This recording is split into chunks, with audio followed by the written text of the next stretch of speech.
Hi friends, அனைவருக்கும் வணக்கம். Welcome to MMSK Vlogs. இன்றைக்கி நம்ம வீடியோவில் என்ன பார்க்க போகிறோம் அப்படின்னா, நம்ம வீட்டுக்கு யாராவது கெஸ்ட் வந்திருக்காங்க அப்படின்னா அவங்களுக்கு வந்து விருந்து கொடுக்கணும்ல. அப்போ விருந்து கொடுக்கும்போது நமக்கு என்ன கொடுக்கணும், அவங்களுக்கு ஸ்வீட்டு வந்து சாதம் ரைஸ் வச்சு கொடுக்கும்போது அவங்களுக்கு ஸ்வீட்டு வச்சு கொடுக்கணும். அந்த ஸ்வீட் வந்து நம்ம வீட்டில் இல்லை அப்படின்னா டக்குன்னு 1/2 லிட்டர் பால் இருந்துன்னா அது எந்த ஸ்வீட்டு செய்யலாம் அப்படிங்கிறத இது என்னன்னு நீங்கள் கெஸ் பண்ணுங்கள்.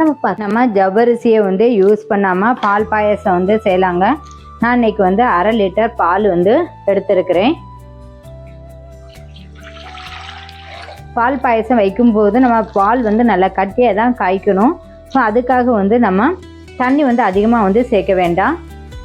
நான் 1/2 லிட்டர் பாலுக்கு வந்து 1 கப்பு தண்ணி வந்து சேர்த்துருக்குறேன். ஸ்டவ்வை வந்து பற்ற வச்சிடலாம். பால் நல்லா கொதிக்கணும். கொதிச்சதுக்கு அப்புறம் தான் நம்ம வந்து இதில் ஆட் பண்ணக்கூடியதை ஆட் பண்ணணும். பால் கொதித்து வருதுங்க, பொங்கிடக்கூடாது. அந்த நேரத்தில் வந்து ஒரு கரண்டி போட்டு கொஞ்சம் மிக்ஸ் பண்ணி விட்டுக்கலாம். நம்ம கொஞ்சம் இந்த மாதிரி ஆற்றி விட்டோம் அப்படின்னா பால் வந்து பொங்காது. இந்த டைமில் வந்து கொஞ்சம் கலருக்காக வந்து நான் குங்குமப்பூ வந்து சேர்த்துருக்குறேன். குங்குமப்பூ வந்து சேர்க்கும்போது கொஞ்சம் கலர் வந்து எல்லோயிஸாக இருக்கும் நமக்கு பாயசத்துக்கு தேவையான முந்திரி 10 முந்திரியை நான் உடச்சி இது கூட சேர்த்துருக்கேன். ஏன்னா இது நெய்லெல்லாம் வறுக்க வேண்டாம், நெய்யே வந்து இதுக்கு வந்து யூஸ் பண்ண வேண்டாம். அந்த பாயசத்துக்கு நம்ம வேக விட்டும் இது கூடவே நல்லாவே வந்து கொதிச்சிடுச்சு. நமக்கு போட்ட முந்திரியும் வந்து வெந்துடுச்சு. இந்த டைமில் வந்து நம்ம இந்த கப்புக்கு வந்து 1/2 கப்பு வந்து சேமியா வந்து சேர்த்து, ஏன்னா 1/2 லிட்டர் பால் தான் எடுத்துருக்குறோம். இதுக்கு வந்து நம்ம 1/2 கப்பு சேமியா வந்து சேர்த்துக்கலாம். சேர்த்து நல்லாவே வந்து மிக்ஸ் பண்ணி கொடுக்கலாம். சேமியா வந்து நல்லாவே வேகட்டும். இந்த சேமியா வேகிறதுக்கு கண்டிப்பாக ஒரு 5 to 6 நிமிஷம் வந்து ஆகும்.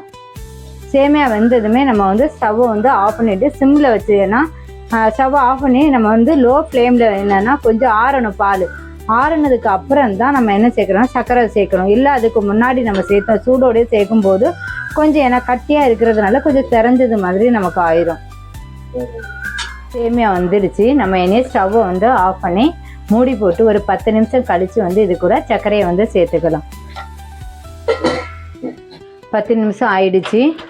நம்ம இனி வந்து ஸ்டவ்வை வந்து சிம்மிலே தான் வைக்கணும், கூட்டி வைக்கக்கூடாது. இனி ஒரு 1/2 கப்பு சர்க்கரை வந்து சேர்த்துக்கலாம். ஏன்னா சர்க்கரைக்கு வந்து நம்ம அங்கே வந்து இதில் மில்க் மேடு வந்து சேர்க்க போகிறோம். அதனால் நம்ம வந்து சர்க்கரை வந்து கம்மியாகவே வந்து சேர்த்துக்கலாம்.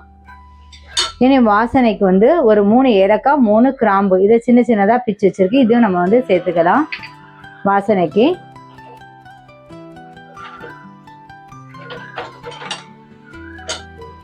இது கூடவே நம்ம வந்து டேஸ்ட்டுக்காக வந்து 2 ஸ்பூன் வந்து மில்க் மேடு சேர்த்துருக்கிறேன். இது சேர்க்கும்போது நமக்கு ரொம்பவே வந்து டேஸ்ட்டாக இருக்கும் பாயாசம். இப்போ டேஸ்டான பாயாசம் வந்து ரெடி ஆயிடுச்சுங்க. நம்ம இனி ஒரு சர்விங் பவுலுக்கு வந்து மாற்றிடலாம். ஸ்டவ் ஆஃப் பண்ணிடலாம்.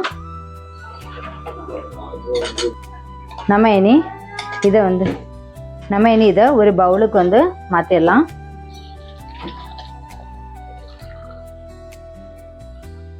ரொம்பவும் டேஸ்டான ஹெல்த்தியான பால் பாயாசம் ரெடி ஆகியாச்சு.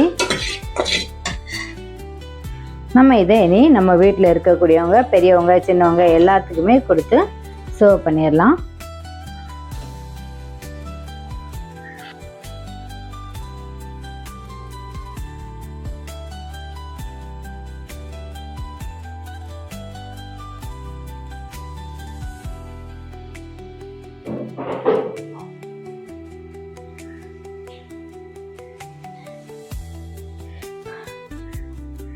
வீட்டில் 1/2 லிட்டர் பால் இருந்துங்க. அந்த பால் வந்து அவங்களுக்கு வந்து நான் ஸ்வீட் பண்ணிவிட்டேன். அது என்ன ஸ்வீட்டு தான் அப்படின்னா பால் பாயாசம் தான். டக்குனு வரக்கூடிய உங்களுக்கு டக்குனு ஒரு 5 நிமிஷத்தில் வந்து இந்த ஸ்வீட் வந்து நம்ம செஞ்சு கொடுத்துடலாம். நான் செஞ்சுட்டு எப்படி டேஸ்ட் பண்ணி பார்த்துடலாம். டேஸ்ட் எப்படி இருக்குன்னு.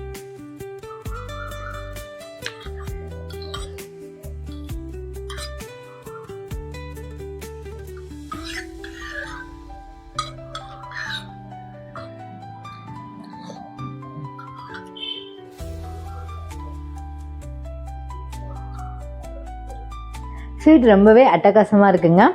நம்ம சாப்பிட இன்னும் வந்து வேணும்னு தான் தோணும். எங்கள் வீட்டில் வந்து 1/2 லிட்டர் தான் வச்சுருக்கேன். டக்குனே வந்து காலியாயிரும்.